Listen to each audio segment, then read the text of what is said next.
Hello, guys. I was reading The Infinite Game, a book written by Simon Sinek. As you know, Simon is a very well reputed consultant, so to say, a business consultant. And he's helping a lot of industrialists and businessmen across the globe using his various methods and techniques. So, The Infinite Game is a fantastic book written by Simon Sinek, which is actually based on James Kersey's The Finite Game, The Infinite Game. The logic here is the finite game is the typical game wherein the participants are fixed, the players are fixed, the rules are fixed, and the outcome is fixed. Whereas the infinite games, the players are fixed, and new players also can join. Existing players can leave at any given point in time. The rules are subject to change. They can change anytime dynamically, and the outcomes are not there. The objective of the infinite game is to play the game perpetually, to continue the game. We are just playing our part. It is like relay match. We are just playing for 4x100 relay. We are just running 100 meters and passing on the baton so that the next person. And this is not only four, it is infinite. That is why it is infinite game. And this finite game and infinite game analogy Simon Sinek has used is for business leadership specifically.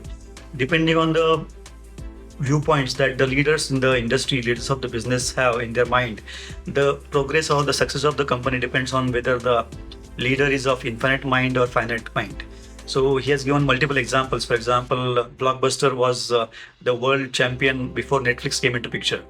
They were playing with a finite mindset, whereas Netflix overtook Blockbuster in a very short span of time because Blockbuster was not flexible enough to existential flexibility was not there. They did not wanted them to change themselves.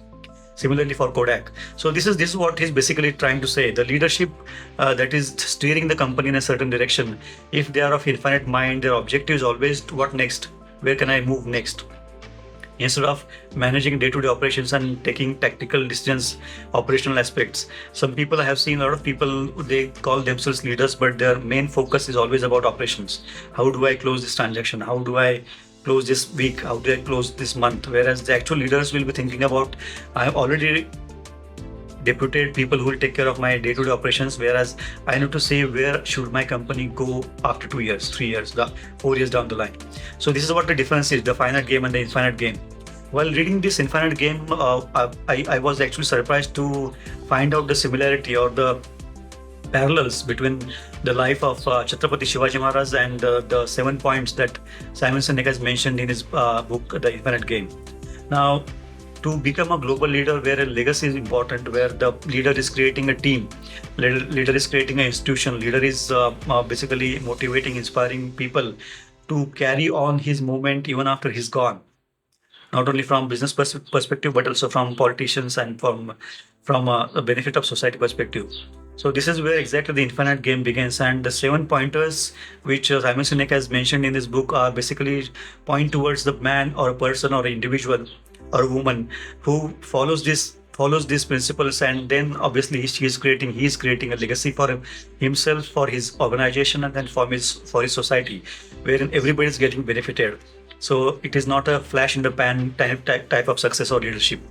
So let us understand what these 7 points are. I'm just trying to draw the analogy between Chhatrapati Shivaji Maharaj's life and these 7 points, because I was so pleasantly surprised to see that whatever Simon Sinek has written in 2019, based on the book by James Kersey, which was written in 1980s, Chhatrapati Shivaji Maharaj has already lived these pointers in flesh and blood 350 years ago. That is exactly why, because of the legacy, because of the infinite game that he has played, we are discussing about Chhatrapati Shivaji Maharaj today in 2024. So let us have a look at these 7 points which will differentiate you from a finite player to infinite player. The first is just cause. Whatever we do in life, until unless we have a just cause for our life objective or goal, obviously we cannot create legacy. Obviously we cannot stretch ourselves. Obviously we cannot achieve anything substantial in life. So in case of Chhatrapati Shivaji Maharaj, his just cause was to create a Swarajya, a state run by the people, for the people, of the people. And the background was, in those days, basically, when before Swarajya, the local population was ruled by either Adil Shahi, Nizam Shahi, Qutub Shahi, Mughals, so Golconda, Bijapur, or Hyderabad, or Delhi sultanates. So and they were basically ruthlessly treating all these people, and they were not, the population was under tremendous pressure and fear, and they were not allowed to follow their traditions and customs and typical way of life. So this is what the situation was. Now, just cause that Chhatrapati Shivaji Maharaj focused on was creating a Swarajya wherein individual, each citizen should be able to conduct his life freely without any pressure from anybody.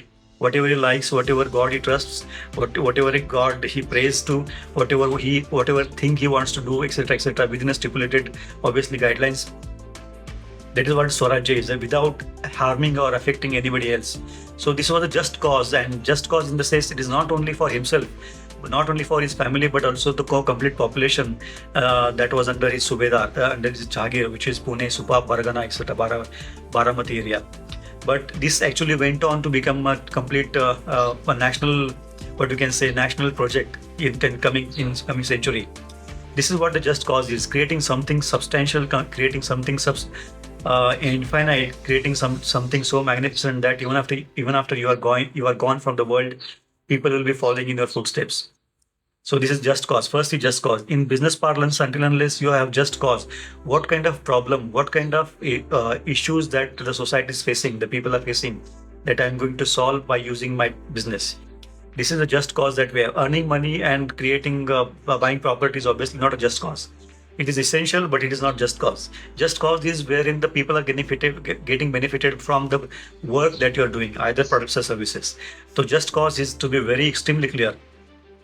Then the second point is will and resources. Once we are clear about the just cause, the next obvious point is, do we have the will to see through the complete journey from initiating the work towards just cause and looking and making sure that the results, the estimated results, are achieved within those timelines that you have in mind.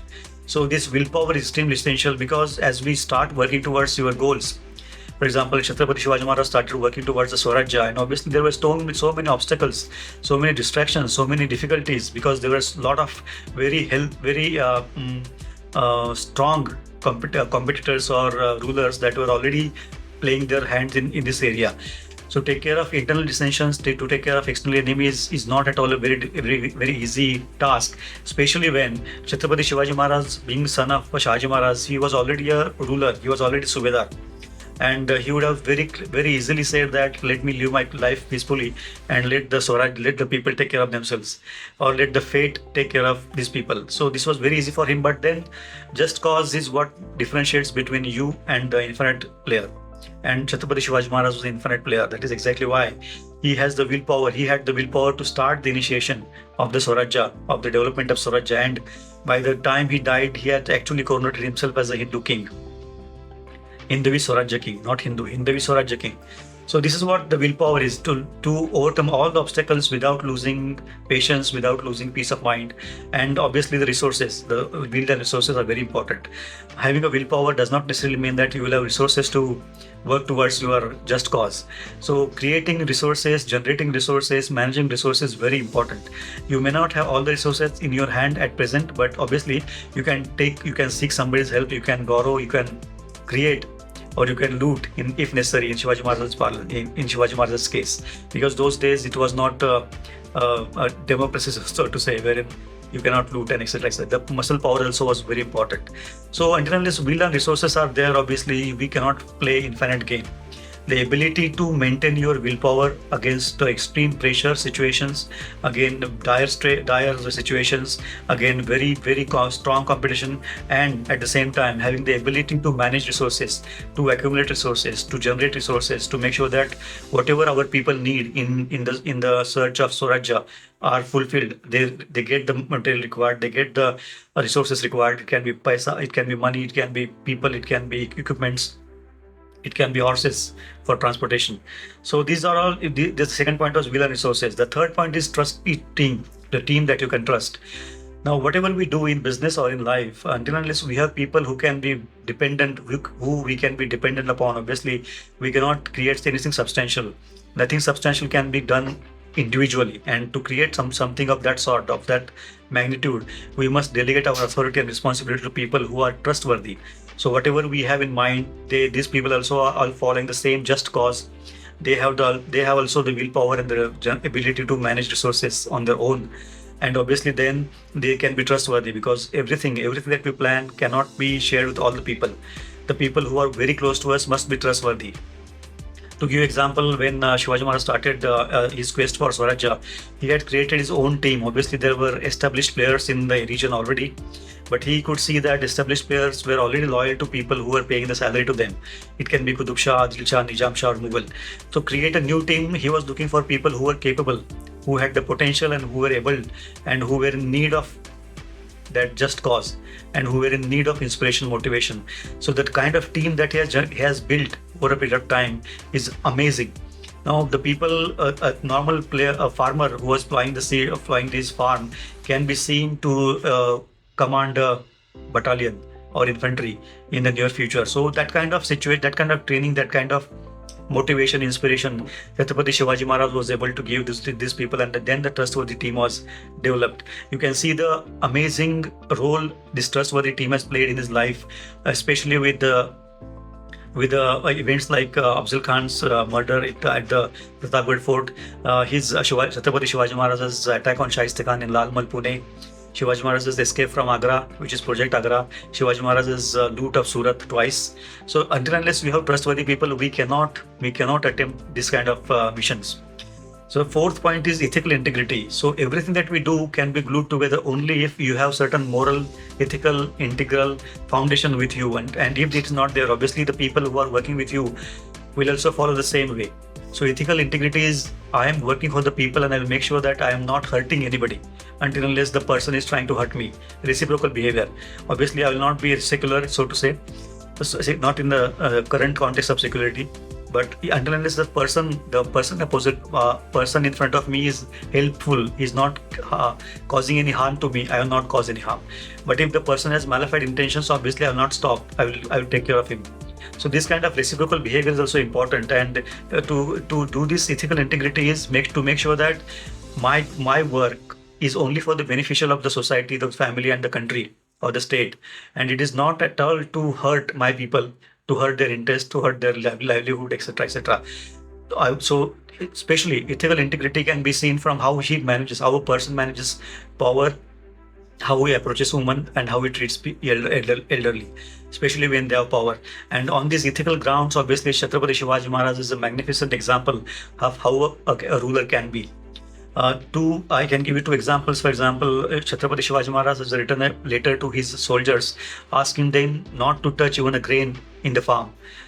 Do not steal anything from the farmers. And if at all any soldier is doing it, he was used to be punished heavily. The second point is when throughout the missions, obviously a lot of people get arrested from the other party, and including the female, the ladies, and small children. So when in those days, other than Chhatrapati Shivaji Maharaj, obviously all these ladies used to be presented to the ruler, and then the ruler used to decide what to do with them. But in case of Chhatrapati Shivaji Maharaj, when these ladies, the arrested ladies were lady was presented to him, he said that he obviously treated her extremely carefully, just like a sister, and he even said that if my mother would have been as beautiful as you, I would also have been handsome. So this kind of approach, Parastri Mata Saman, that is the integral foundation, that is the ethical background that Chhatrapati Shivaji Maharaj had, and that is exactly why all his disciples, all his followers, all his team follow the same things as long as he was there and as long as he is there still. The fifth point is worthy rival. Now, whatever we do in life, if we don't have the competition in front of us, then obviously we don't stretch ourselves. We tend to get into comfort zone, and then obviously our potential may not be realized. And if there is a strong competition, then obviously in order to defeat the strong competition, we tend to push ourselves beyond the known limits, and we get surprised out by ourselves what kind of capacity we have and to what extent we can stretch ourselves. In Chhatrapati Shivaji Maharaj's life also, his competition, so to say, was very, very strong. For example, Aurangzeb from Delhi, Adil Shah, Qutub Shah, Nizam Shah, these were the sultanates already established, whereas Chhatrapati Shivaji Maharaj was a newbie, so to say. He was just a Subedar and he was trying to build his empire. But then how he took care of them over the period of next 30 years is a textbook masterclass. So this is, until unless we are the worthy rival, obviously we don't stretch ourselves, and Shivaji Maharaj has shown again and again that if the rival is better than me, obviously I will make sure that I reach to that level and I will beat him. This is exactly what he has done to Mughals, the Adil Shahi, Nizam Shahi, Qutub Shahi, the British, the Portuguese, the Dutch, all of them. This is how worthy rivals are essential in our lives to stretch ourselves. In business also, if we are competing with the right people, obviously they will stretch us. They will obviously make sure that we also follow certain standard guidelines, global etiquettes, global technologies, and then obviously our growth is unavoidable. So that's why worthy rivals are important. The sixth point is existential flexibility. Now, as an organization, we may have decided on a path to in which the towards which our organization is going to grow over the next 3, 4, 5, 6, 10 years. But depending on the market conditions, depending on this, the inputs that we are getting from the competition, from the market, from the customer, from the partners, obviously we should be in position to change our tactics. We should be in position to change our strategies. We should be in a position to change the warfare mechanisms. That is, and if we don't show this flexibility, then our existence can also be in question. Just to give example, Chhatrapati Shivaji Maharaj has shown a tremendous this existential flexibility throughout his life. For example, while signing the Purandar Treaty with Mirza Singh, obviously he was supposed to surrender 22 forts, and that was almost 60-70% of his total kingdom. But then looking at the future plans and looking at the prospects, obviously he took the decision to backtrack, take a one step back, and then obviously he went to Agra. Now the reason behind going to Agra after signing the Purandar Treaty was to try and make an effort towards convincing Rajputs to join, so that the Mughal Shahi can be decimated without fight, because Rajputs were the strong pillars of Mughal Shahi, and if Rajputs can be aligned with Chhatrapati Shivaji Maharaj, then obviously taking over Mughal Shahi was going to be very easy. That is exactly why Mirza Singh was in touch with Chhatrapati Shivaji Maharaj was in touch with Mirza Singh. That is exactly why, unfortunately, after 1 year of Agra, Mirza Singh was poisoned in Barakpur. So these are the pointers. Basically, existential flexibility is making sure that we react to situations instead of being very sturdy, being very stiff and stubborn about the things that we think. The same situation with escape from Agra. The same situation with, especially with the attack on the Pune Lal Mahal, wherein Shaista Khan was accommodating his palace. So this is existential flexibility, making sure that we make all the necessary changes as and when situation demands, without distracting from our target, without distracting from our end goal. And the seventh point is courage to lead from the front. Now, obviously, in business or in life, we cannot be teaching sermons to people and expect them to follow us without us doing anything, without us exhibiting our prowess, our talent, our capabilities. Now, the capability to lead from front is basically jumping on the ground and taking part in a mission, in a project yourself, so that your colleagues also can see that this person does not only talk but also can perform. And once they see that you can not only talk but can perform, obviously your respect is they respect you to a great extent. Their respect towards you gets manifold, and they will follow you. They will be loyal to you, and they will follow whatever you say. So that is why leading from the front is very important. In Chhatrapati Shivaji Maharaj's life also, we can see various incidents where he has led from the front, not only telling his soldiers to go and take some fort or take some project or complete some mission, but also he has taken personal participate. He has personally participated in Pratapgarh, wherein Afzal Khan was killed. He has personally participated in Lal Mahal's siege, wherein Shaista Khan was made to run away. He has personally participated in Panhala siege. He has personally participated in his project Agra. He has personally participated twice in Surat loot. So these pointers, unless you show that I am not only talking, but also I am also willing to sacrifice my own life, obviously then people can be as loyal to as they will be ready to lay their lives for you, just at a drop of hat or just as a command. So these are the 7 pointers which I thought I will share with you, which will actually make sure that the game that we are playing is finite or infinite. See, earning money and creating property and dying one day finally, without nobody knowing about it. This is a finite game. Anybody can play it. It's just a matter of going with the flow. But if you're looking to create a legacy, if you're looking to generate something that will sustain, that will stay even after you are gone, you need to play infinite game. And for it to playing the infinite game, you can follow the amazing example set by Chhatrapati Shivaji Maharaj, as mentioned in Simon Sinek's, and these pointers are mentioned in about not about Shivaji Maharaj, but these pointers are mentioned in Simon Sinek's The Infinite Game, and these are firstly just cause, then wills and resources, then trustworthy team, ethical integrity, worthy rival, existential flexibility, and courage to lead from the front. So these are 7 extremely good pointers based on which we can also play Infinite Game. I must sincerely thank Simon Sinek for putting all these pointers in such a beautiful way. And I also must thank Chhatrapati Shivaji Maharaj to show us the way, to go the way, to show the way, so that we also follow on the footsteps of Chhatrapati Shivaji Maharaj. Dhanyawad. Thank you.